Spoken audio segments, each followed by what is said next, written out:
Welcome to the makings of me. I'm Saniqua, and I want to welcome you to my new YouTube channel where I'll be discussing all the things that make me me.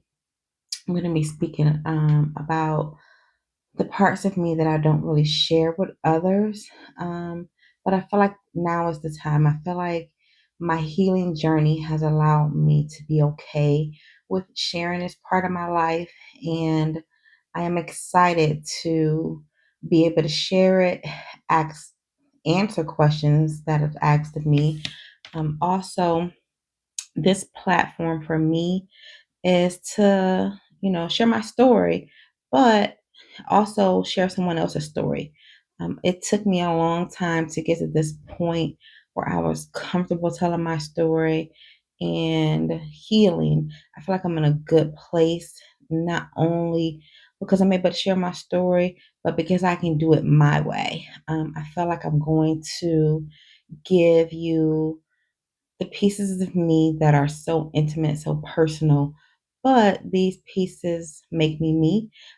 They have been my tools to heal and learn and grow. And so the makings of me is not just for me, but it's for everybody who has a story to tell. And let's start this journey. I have been very vocal about my hearing loss, and I just wanted to really go into detail about it today.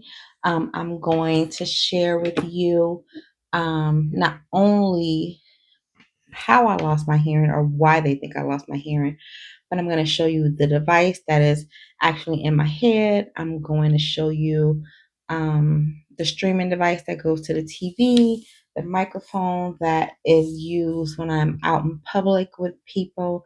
I'm going to give you so much about my hearing loss. It is a ever changing thing. I will say that I am still learning to adjust to it, which is really hard. It took a real toll on my mental health. I feel like I'm strong. I feel like I'm a really strong person. However, my hearing loss was one of those things that really knocked me down a peg or two. So I'm going to start with kind of how it started and where I'm at now. So in May of 2023, I literally woke up with this, like, not even a headache, but my head just felt heavy and I just felt like I was off balance, off center, and I just couldn't get it together. Um, Somehow I drove myself to work. My doctor said it was by the grace of God that I made it because I was so off balance. I was having symptoms of vertigo. And if anybody's ever had vertigo, they know, like, you are off balance, your head is ringing, it's heavy. And so I kind of went through my day thinking I may have had an ear infection. And so I left work early and went to urgent care, and the doctor there didn't even really examine me, but she looked in my ear and she's like, "Oh yeah, you have some fluid behind your ear drum, so you may have an ear infection." She gave me some antibiotics. She gave me steroids. This was on a Friday, and she said by Monday or Tuesday you'll be fine. Like, the pain should be gone. But I wasn't really in any pain. My head was just super heavy, and I just couldn't. I felt like I couldn't hold it up. Like I needed to lay down. It was Memorial Day weekend, by the way. And so if anybody knows me, y'all know I cook. And so I was cooking for my family, and there's always a Memorial Day parade in Elyria, so we were planning on going to that. My little cousin was going to prom. I promised him I was coming. So it was just so much stuff going on that weekend that I didn't have time to, like, sit and rest. So I came home from urgent care, and my car has this feature where if you step on a brake and you don't move for so long, the car just stays in brake. Well, thank God for that feature, because I put in my driveway, and again, I couldn't get it together, but I was feeling myself getting sick. And so I went to open my car door, and I'm like thrown up in my yard, and my husband and son come outside like, what is going on? I'm like, I don't know. The whole time the car was still in drive. Thank God it parked itself. Because I would have crashed my car and my husband's car. So I'm throwing up, and I'm like, I don't know, I just don't feel right. My husband's like, I'll pick your prescription up, go in the house, shower, lay down. I was like, well, I have to go to see my cousin off the prom. And he's like, okay, I'll drive you. Just lay down for a couple hours, which I did. But the whole time I was talking to my husband, I had an echo in my head. My voice was echoing in my head and it was driving me insane. So I was like, okay, so from this point forward, I need you to just text me. No more talking, just text me because this is killing me. And he's like, what do you mean? I'm like, it just hurts for me to talk. And he's like, is it me? And I was like, no, it's me. Like I have an echo in my head. So I go see my cousin off the prom, but I'm like exhausted. My head is heavy and I just literally I couldn't eat. I felt nauseous. That was Friday. Saturday I spent the entire day in bed because it was just too much pain and pressure in my head and in my ear and my face to just move around. And so I couldn't eat and I couldn't really sleep. So I just laid there. Sunday, I felt a little better. My husband's like, well, I'm going to still just drive you around today because I don't feel comfortable with you being up and moving when you haven't really eaten and you have, been dizzy. Monday was Memorial Day, and I went to the parade. And when I tell you, it was like 40 people walking in my head, the sounds of the drums, people trying to talk to me, I couldn't hear. But I didn't know I couldn't hear. I just felt like, again, I had an ear infection. So this was the ends effects of it. So I called my doctor on Tuesday. I said I went to urgent care Friday. They said I had an ear infection. I don't feel better with the antibiotics or the steroids. So she said, okay, we'll come in tomorrow.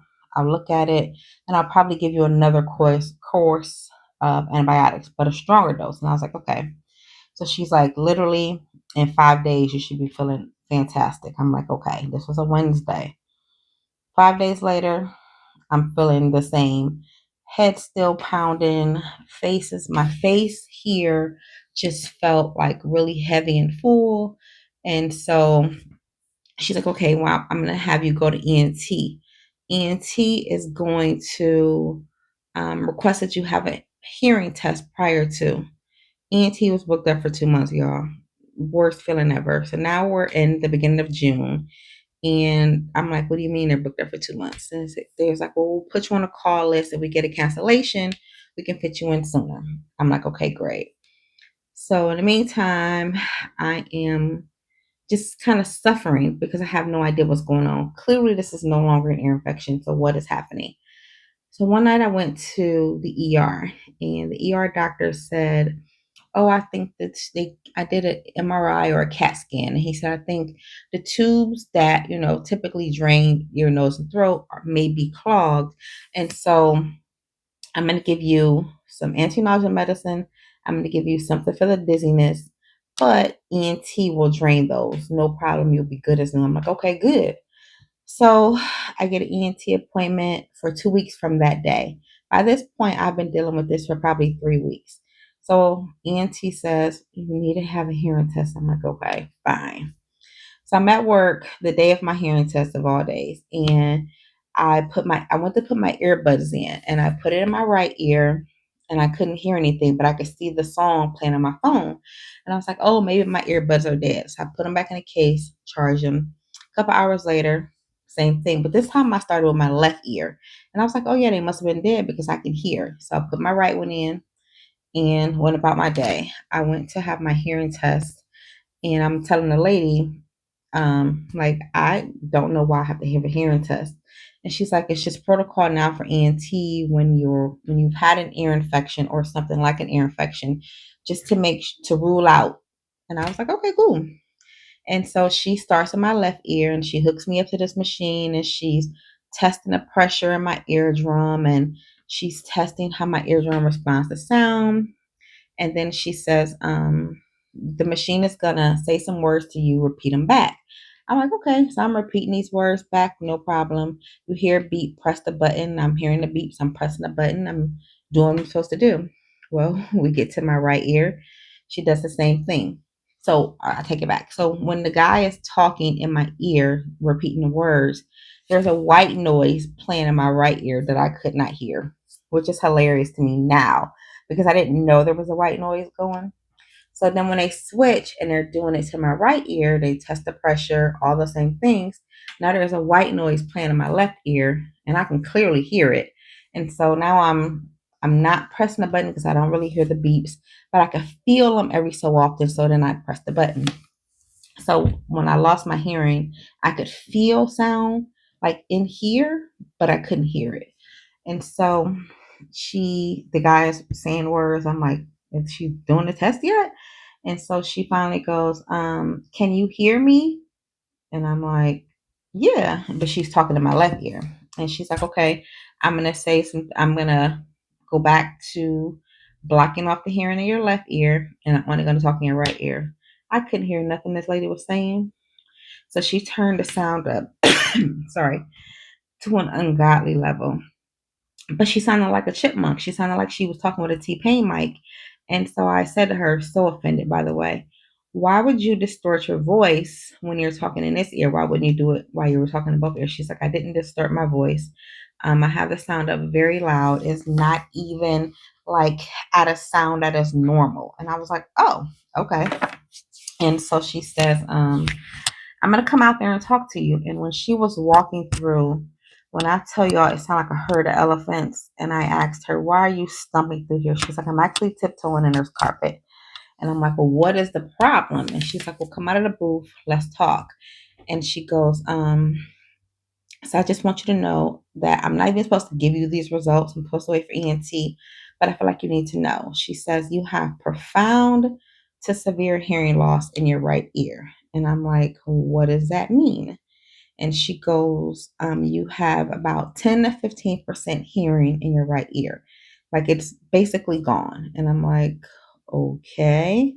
And so she's showing me this test. And when I tell you, I was like at the bottom of the chart, like some of my levels were like below bottom of the chart. So she says, so I'm going to pass this on to ENT. They're probably going to get you in sooner. And I'm like, okay, well, can I just get a hearing aid? And she says, no. And I was like, well, what does that mean? I'm like, that's what hearing aids are for. And she's like, no, hearing aids, you have to have 25 to 40% hearing to get a hearing aid, which I had no idea that you had to have hearing to get a hearing aid. Like, who would have thought? And so I go see ENT. They get me in the following week. And I'm like, okay, so they repeat all those same hearing tests again, fail with flying colors.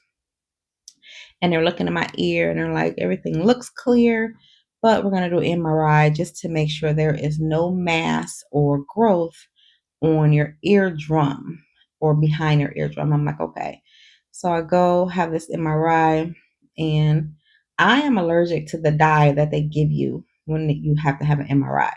So that was a whole nother stroke of terrible luck.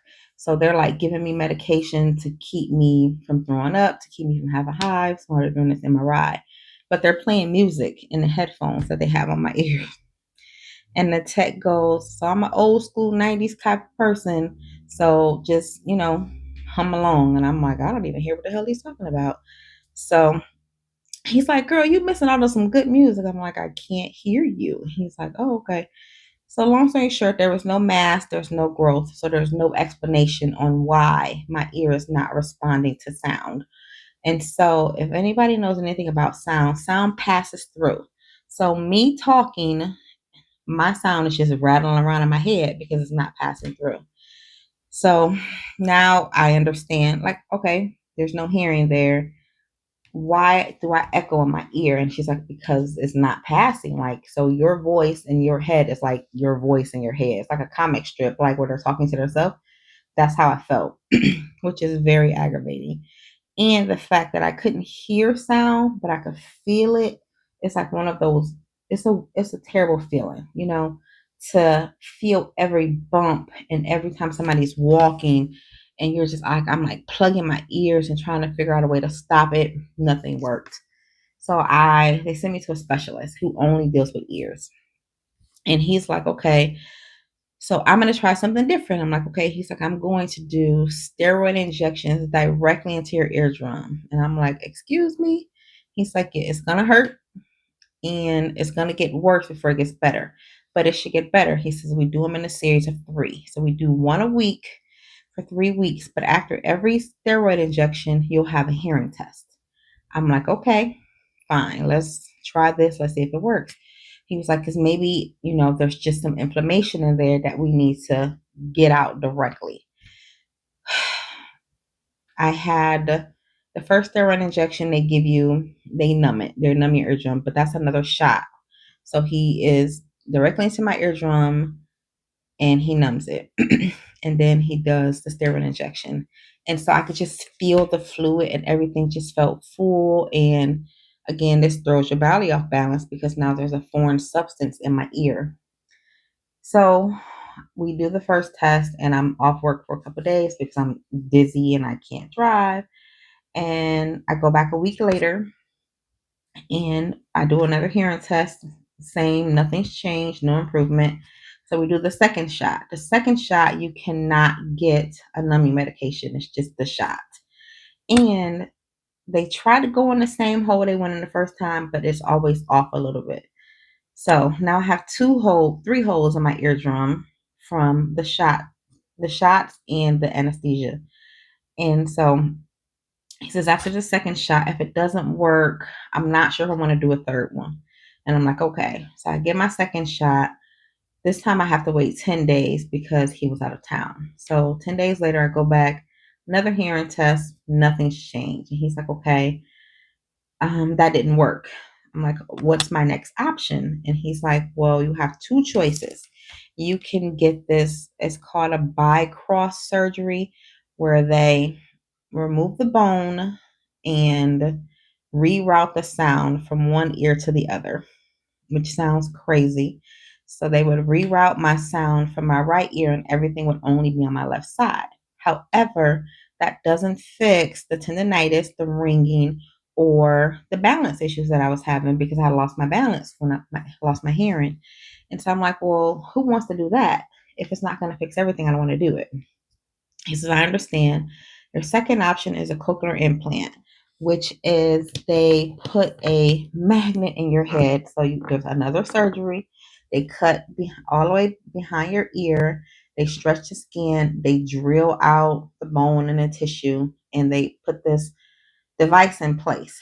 And it's a magnet. And so the magnet connects to this thing. And so this part hooks on my ear, and then this part magnetizes to my head, and that's how I hear. So I'm like, okay, well, let's do that. So that was end of August. Before you have the surgery, you've got to be vaccinated for meningitis, pneumonia, the flu. You have to have all your MMR shots updated. You have to have an EKG. You have to see a therapist just to make sure you are understanding what's going on. So I do all these tests and my EKG. I went and the lady was there by herself and she was like, I really don't want to do this. Like, I'm jam packed. And I'm like, okay, what am I supposed to do? So she does the test. She puts the leads everywhere. And my EKG comes back. I had a heart attack. And I'm like, what the hell? When did I have a heart attack? And so now they're like, you cannot have this surgery if you had a heart attack. We've got to push it back. So my primary care says, well, let me repeat it and just see what I see. So she repeats the test. I didn't have a heart attack, y'all. The lady just put all the leads on the wrong space. So I'm like, okay. So then I go get all these vaccinations. And when I tell you I was so sore, I couldn't even move my arm for like a week after the one vaccination. It's like, oh, the last 5 years you'll get a booster. I don't want that booster. I don't. But I have to get it because now I have this foreign object in my body. So we go through all those testing. I see a psychologist. I see speech therapy. I see audiology. I go through all this, and my surgery is scheduled for November 1st. I'm like, okay, cool. October 27th, my doctor calls me and says, my insurance company has rejected it and I can't have my surgery. They want me to try a regular hearing aid, which we've tried during one of my hearing tests. They want me to try a regular hearing aid for 30 days and then repeat all those testing, which meant all my hearing tests I have to repeat, the steroid injections that are going to my eardrum, they wanted me to repeat everything that I started with. And I'm like, are you serious? I don't want to do that. And so my doctor says, well, I have a peer-to-peer schedule and I'm going to write an appeal. I said, okay. This is in the meantime, they want you to get this BiCross hearing aid, but they're not going to pay for it. It's $7,000. I'm like, okay. So I'm going to have to pay for this out of pocket. And then what do I do with the hearing aid when it doesn't work? And he was like, I don't know. So the company says, oh, you can sell it on eBay or Facebook Marketplace. What? So you want me to spend cash for something that's not going to work? We already know this. And then just attempt to sell it, possibly make my money back. Maybe, maybe not. So I said, well, and so my doctor says, well, let me see if I can get you a loaner. And I was like, okay. Well, he found me a loaner, but it wouldn't be available to November 12th. My follow-up appointment with the 30 days would have been December 4th. That doesn't give me 30 days wearing this device. So I'm like, okay, fine. So they scheduled me for this loaner hearing aid installation, schedule my follow-up appointments. I am so down and depressed, guys. When I tell you, I was at work boohooing and crying because I was over it. And what they knew is that even if I did the BiCross hearing aid, it still didn't help with my balance issue. It didn't help with the tendonitis or the ringing. It just gave me some hearing. But we knew that this didn't work because we tried it during the hearing test. We tried a traditional hearing aid. We tried the BiCross hearing aid. This is what the audiologist does prior to the surgery. Like, she makes sure that these devices don't work prior to having the surgery, which is very beneficial because now we've already tested these so that we know they don't work. We tested the theory. It didn't happen. It wasn't a fit for me. So now I'm super ridiculously sad. I had already put in my vacation for the 6 weeks that I needed to be off. I had, kind of rearranged my life to be off for these 6 weeks. So I canceled my vacation. Tell my husband, like, he can cancel his sick time. It's okay. I'm sad though, because I'm like, here I am. I got to go another month, possibly two, where my balance is off. My ears are killing me. The sound was everything was too loud for me. Like, I was walking around with earplugs in. We had season tickets for the Cavs. We've had them for years.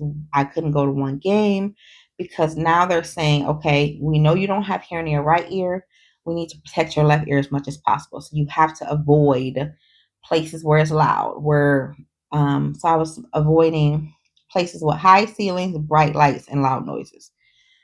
Okay, that is every grocery store, gas station. Like, it was life. My son plays basketball, so I'm missing out on his events because I can't go because it's too loud. And then they're like, well, you can wear a hearing aid. I'm like, I can't wear a hearing aid. You can wear an earplug. I can wear an earplug, but if I plug up my left ear, I hear nothing because I have no hearing in my right ear. So that doesn't help me, get through life. So literally Monday, my doctor's nurse calls me. She's all excited and she's like, okay, Sonny. And I'm like, what? She's like, surgery's back on. I'm like, surgery's back on. And I'm like, why? How? And she says, he wrote this amazing um peer to peer and he did his appeal and they approved it within 24 hours. She's like, that has never happened. So thank God. And I was like, okay, thank God. Like, this was a Monday. My surgery was scheduled for Wednesday. She's like, so I didn't cancel the operating room. So we still have it for Wednesday. If you're still available. I'm like, absolutely. Let me get off the phone with you. Let me go put my vacation time back in. Like, so I'm getting this done. When I tell you, I was like rushing through life for those next 2 days, just trying to get life resituated to be off work.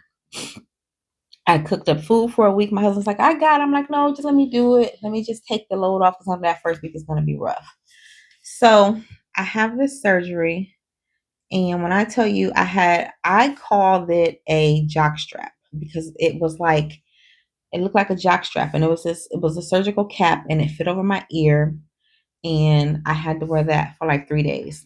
Well, I didn't really do my research on this surgery, y'all. And when I tell you, it was hard. So there's things that you cannot do. Your first 2 weeks, you cannot bend over where your head goes over your body. You cannot sneeze unless your mouth is open.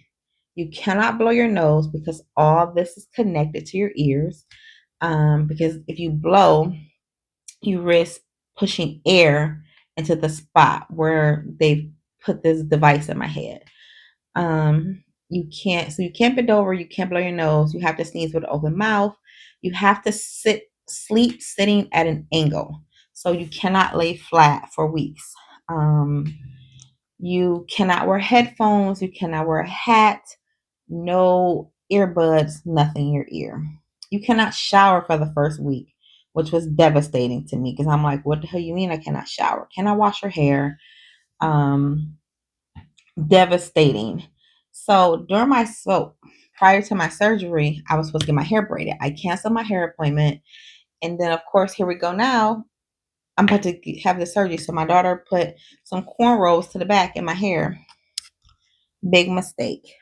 My surgeon, so while you're under, they test the device out to make sure they have a good connection before they close you back up. So this thing, he puts it on my head and he can't get a connection because my braid is in the way. Instead of somebody in the operating room taking the braid down, he cuts it. So, anybody who has braid, there's 3 strands. He cuts the strands, but they're still braided. He just cuts a patch out. So I'm going to show you, I'm going to put a picture up of my patch that he cut out of my hair, which I didn't know until I woke up from surgery. And so he cuts my hair, he gets the connection, I'm set to go. I come home and I don't take pain medication because I have a fear of being an addict. So I had like tramadol or something really light. Well, the nurse gave my husband instructions to give me Motrin, which I'm not supposed to take, and then the tramadol 6 hours later. We missed the Motrin. So when I tell you I was in so much pain, I was crying. And so again, you can't like really strain, and I'm throwing up and it was a mess. So my surgeon calls me. I have my surgery Wednesday. He calls me Friday. He's like, "Hey, how you feeling?" I'm like, "I'm good." And he goes, "So I just want to apologize." And I'm like, "For what?" And he's like, "Oh, nobody told you I had to cut your hair." And I'm like, "You had to cut my hair?" But mind you, I still have the surgical cap on, so I don't even know my hair is cut, and it's in French braids. He says, "Yeah, I had to cut your hair. I had to test the machine out to make sure I can get a connection. So I'm sorry." And I'm like, "Okay, well, I don't know where my hair is cut. Like it feels all in place. So it's okay." And so he is, giving me his spiel about why he cut my hair, how he cut my hair. And I'm like, "Okay, no problem." So he says, in a couple of days, go ahead and take the surgical cap off, shower, but again, no bending over. You have 2 weeks before you can bend over, no lifting anything over 5 pounds. So I wasn't going outside anyway, so it was fine. I took my hair down. I took that one braid out. And as I was taking the braid out, like the hair was just in my hand. And I was like, what? I couldn't do nothing but cry once again. So I had this huge bald spot where this thing is going.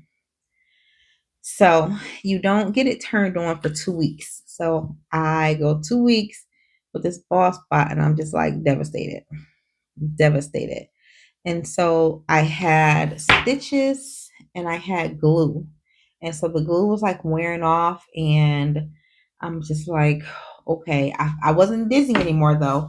So the dizziness had really, really subsided after the surgery, which was a blessing because if I was rearranging furniture in my house. I was so dizzy. I was like running into walls. I was bumping into furniture, knocking pictures off because I couldn't walk a straight line. And then the ringing was bad. Like it was so bad. Like I was thinking I was hearing water running. I was thinking I was hearing like whistles blowing, and they call it phantom sounds because I had no hearing. It's almost like when somebody gets something amputated and they still like they feel like they still have that limb or whatever. That was me with my hearing. Like I have phantom sounds, but it's nothing. So We go 2 weeks later to get the device turned on. It's not connecting. So my device was falling off about 70 times a day. So it was doing me no good because I couldn't keep it on. It was falling off. So they go through, they change the magnet out, which this is just a magnet, and it literally just screws into here. I'm not going to take it out because then I'm going to take my pad off. But this is a magnet, and it magnetizes it to my head. So let me put it on for y'all. So I have a hook on mine because it wasn't staying on to begin with. And then the hook just gave me a little more security. So it literally just magnetizes to my head. It hooks on behind my ear. And there's a button up there to cut it on. And it'll light up when it's on. And then it'll magnetize to my head. And that's my cochlear. So, and this is how I hear out of my right ear. Well, what you don't know is that you don't hear normal sounds anymore. Everything sounds, again, T-Painish Mickey Mouses. So they hook it up to this computer, and it's like a soundboard where they're like adjusting the sounds and adjusting the beeps and adding sounds in. So for about 4 months, I couldn't hear the letter P or B in a word. So somebody say cup, and I'm like, cut? And they were like, no, I said cup. And I'm like, well, cut what? Like, no, I said cup. And I'm like, oh, that's not what I heard. And so they said, so my audiologist, oh, I haven't programmed those sounds in yet, which is so funny to me. Like, you literally have to program your brain to use this side again and to learn all these words, all these basic words again. So audiology is a place where you go for your hearing. And so I was going to audiology once every 6 weeks. They'd adjust the sound, turn it up, turn it down. They would adjust it. So my first couple times, like if somebody would touch a water bottle, I was dying. And they call that your soft sounds. My soft sounds were so loud, it was killing me.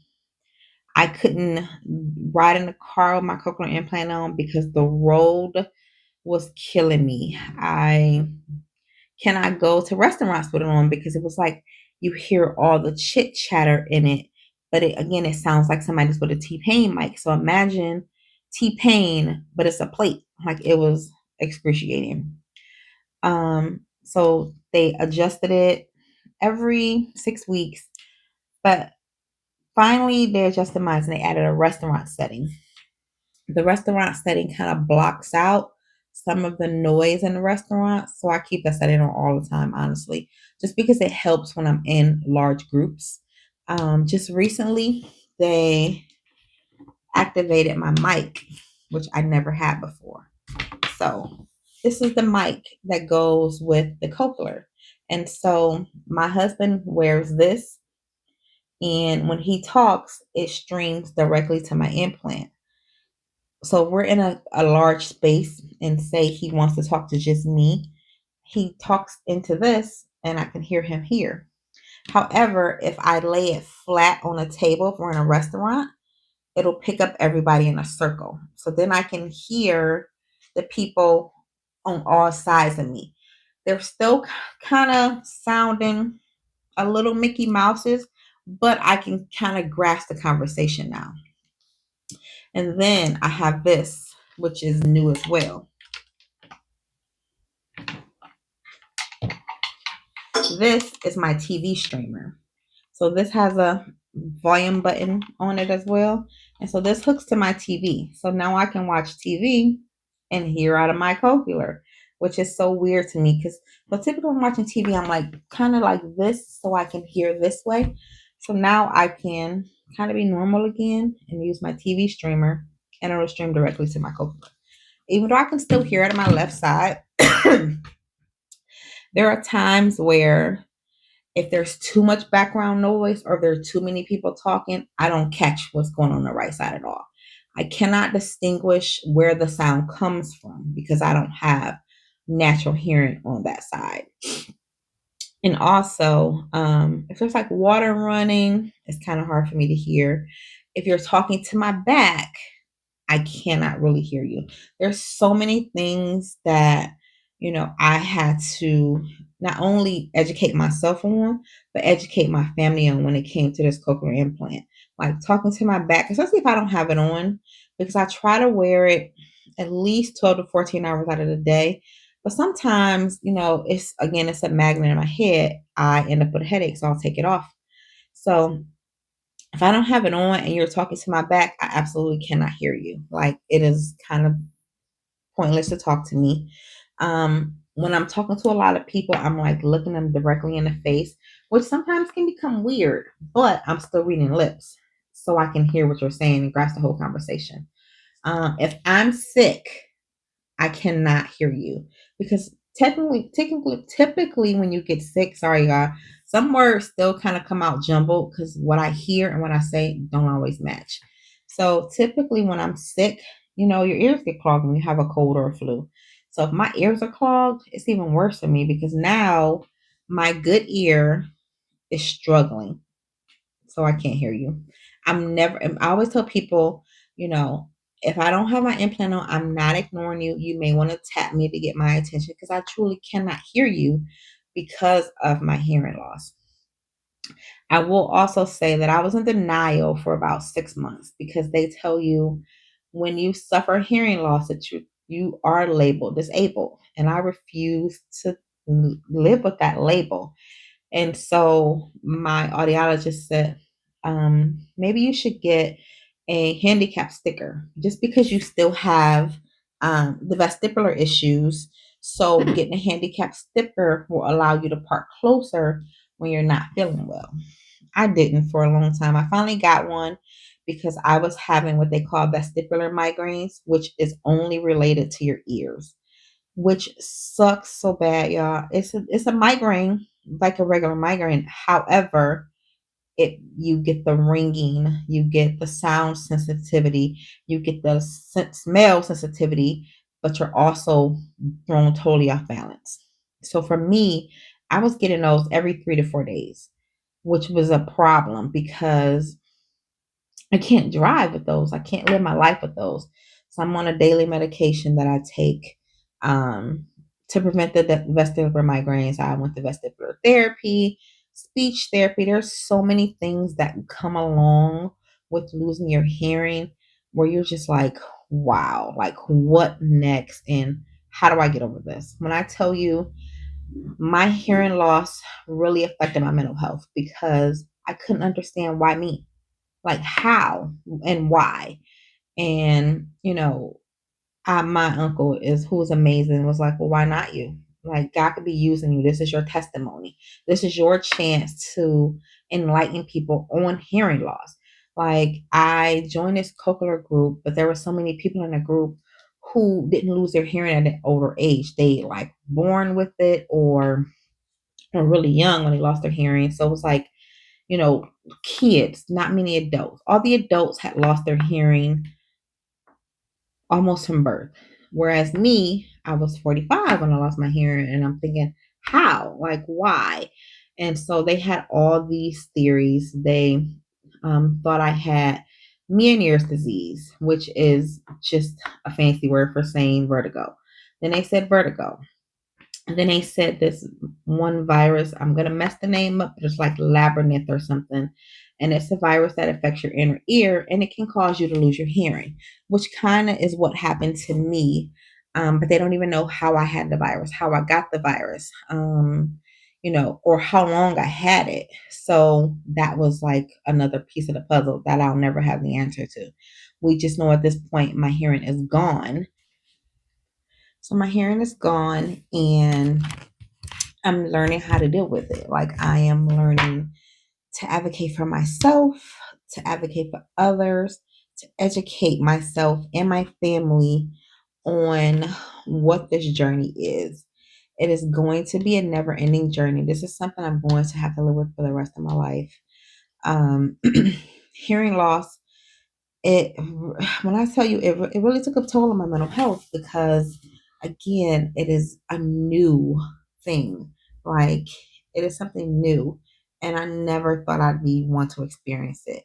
Just trying to adjust to everyday life, adjusting to um, one, using this thing to hear, two, advocating for myself and letting people know that I cannot hear you or that you're too loud. Like that is a thing too. Just letting people know that you're too loud. People always think, you know, you have this hearing device, so let me talk higher, let me talk more, let me talk louder. But that's not the case with the cochlear. With the cochlear, you don't need to talk louder. You just need to talk in an even tone, um, because it doesn't raise your voice, it clears it up. Like a hearing aid, it aids the person with hearing, so they have some hearing, but they need you to be louder. So they need that device to make your voice louder. Whereas with the cochlear, we don't need you to be louder, we need you to be clear.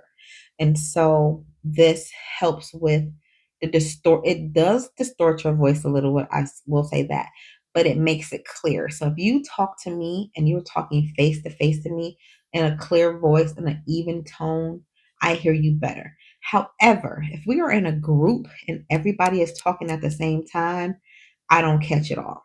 I don't catch everybody's voice. And I can't, again, it's one of those things where I cannot distinguish where the sound comes from. So because I know people and I keep my circle really small, like I know those people's distinct voices so I can kind of gather what they're saying. But I spend a lot of time saying what she say or what they say. When I first lost my hearing, I would apologize religiously about not being able to hear that person. And then I had to stop myself because I would be like, I'm sorry, I didn't hear you. Or I'm sorry, I cannot hear. And I'm thinking, what am I sorry for? Like, I have no need to apologize. I've already told you that I have hearing loss. So now at this point, I need you to meet me where I'm at. Like, I have explained my difficulties. I need you to meet me where I'm at. So that's another big thing with hearing loss is advocating for yourself. In the chat, I am going to include just some facts about hearing loss. I'm going to give a few little tips about a person with cochlear. I will put cochlear's website in there if anybody wants to kind of Google what it is, or if you're experiencing hearing loss. I am a firm believer in listening to your body. I'm so happy I listened to my body that day when I thought it was just an ear infection. And I went to the doctor and I didn't take that it was just the ear infection as the final answer when I wasn't feeling better. So, listen to your body is very important. So many times we don't listen to our bodies or we take what the doctor says as the final answer. And that shouldn't always be the case. Like we have to listen, we have to pay attention, and we are our own biggest advocates. So I'm going to kind of like step off of this hearing loss journey. But if you have questions, please feel free to answer me. You can send me a message at Sneakwood Geddes on Facebook, The Makings of Me 2024 on TikTok, The Makings of Me 2024 on Instagram. I'm also Miss Geddes 2 on Instagram. You can hit me up on any of those platforms to ask questions. You can leave them in the comments. I will answer, my promise. So please like, share, and subscribe to my channel. And let me know what you think. And let me know if you have a topic you want to talk about. I am going to share so many pieces of my story with you. You probably gonna get tired of me. So my goal is to, at least once a week, share a story, share something that is a part of me that made me me, hence the name, The Makings of Me. I'm going to talk about addiction, not my addiction, but my parents' addiction, and how it really affected me in life. I'm going to talk about being a teen mom and how that really shaped who I am today. I'm going to talk about mental health because it is huge and it is very important. And I'm going to talk about self care because self care is it is amazing and it is so needed. And so many of us working moms, working dads, don't practice good self care. So I'm going to talk about all these topics and so much more. And I really want to thank you for joining me on this journey again of hearing about my hearing loss. This time I was a little more detailed. So, and I was able to show you my device and show you all these little gadgets that come with it. Funny story, I did not know until yesterday that my cochlear actually has a remote to it. I've never used the remote, never took it out of the box. They give you this book bag full of stuff, and it's just so many gadgets in there. I just never even thought to explore it. Just didn't want to. Just really wanted to use the main parts. And that's what I did up until yesterday. So if you have questions, if you want to see my cochlear up front and personal, let me know. If you want to know, how it's going, how I like it. I don't, but it's how I hear. So I'm rolling with it. Um, if you have any questions, please let me know. Again, I am Saniqua. This is the makings of me, and this is just the beginning. Thank you for joining me. I look forward to sharing so many more stories with you. Have a good day.